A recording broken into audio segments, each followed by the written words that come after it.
Teacher Edsel. Lex! Alexis! Kuha ito sa Myanmar habang hinahanap sa gumuhong gusali ang mag-asawang sina Alexis Gale at Edsel Jess Adalid. Pinaniniwalaan silang natrap sa tinitirhan nilang 12-story building na Sky Villa Condominium na nasa syudad ng Mandalay na pinakamalapit sa episentro ng magnitude 7.7 na lindol. Teacher Edsel. Lex! Sa bahaging ito, naghahanap ang mga kapwa nila Pinoy dahil nakita nilang nakasabit dito ang brown na jacket na ito ni Alexis. Sa ilalim daw ng sofa na ito, ang kwarto ng mag-asawa na nasa 9th floor ng Tower D. Kagabi, taimtim na nagdasal ang kanilang pamilya sa Bai City sa Negros Oriental para sa kaligtasan nilang dalawa. Nagsindi kami ng kandila na hoping na may milagro na kung nasa loob man sila, mabubuhay pa rin sila. Hindi ko pa matanggap sa ngayon eh. Nawawala sila. Panganay namin yung anak. Ang bait niya, talented, very talented yun. Pero kung ano mang nangyari sa Panginoon na lang bahala. Nangangarap kami na buhay pa. Hindi kami sumusuko na sa pag-asa na buhay pa sila. We wanted to ask everybody who can see this video to keep praying that we will be able to receive a miracle for Alex and Edsel, that they are found or they will be found alive. Isa pang Pilipinong nawawala, si Francis Aragon, na nakatira rin sa Sky Villa Condominium sa 6th floor Tower D. Ito raw ngayon ang itsura ng Tower D batay sa litratong ipinadala sa misis ni Francis. Hindi namin alam kung nasaan siya, kung nakalabas ba siya ng condo or nandun pa rin siya trap. So wala akong idea.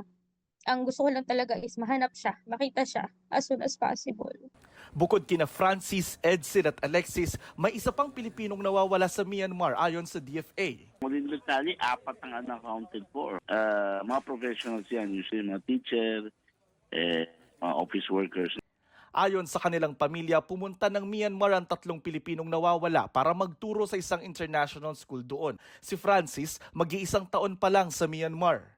First time namin nagkalayo ng ganito katagal. Mag-1 year na siya nandun. May mga anak kami, 4 and 2. So sobrang bata pa. So marami rin kami mga bills and utangs na kailangan bayaran.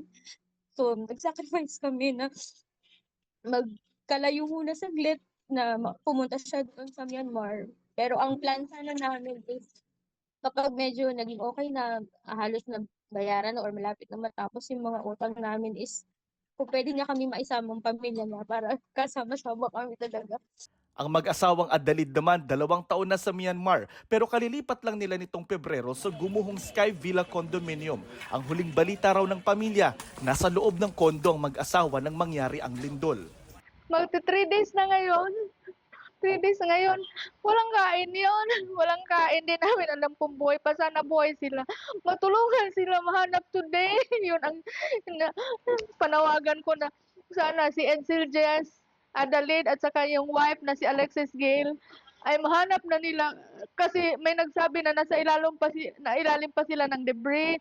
If President Marcos will be able to see this, kung pwede, mapabilisan po yung rescue team papunta sa Myanmar, sa Sky Villa.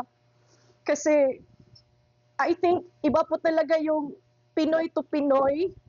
Sabi ng Office of Civil Defense, naghahanda na silang magpalipad sa Myanmar ng 114 na mga tauhan sa April 1 na tatagal doon ng 2 linggo para sa humanitarian aid. Gusto ng mga kaanak ng mga nawawala na makasama papunta sa Myanmar. Gusto ko po siya mapuntahan doon. Kung ano man po lahat ng mangyari, gusto ko po siya makita doon. Ayon sa Myanmar authorities, nasa 90 ang pinangangambahang natrap sa guho ng gusali.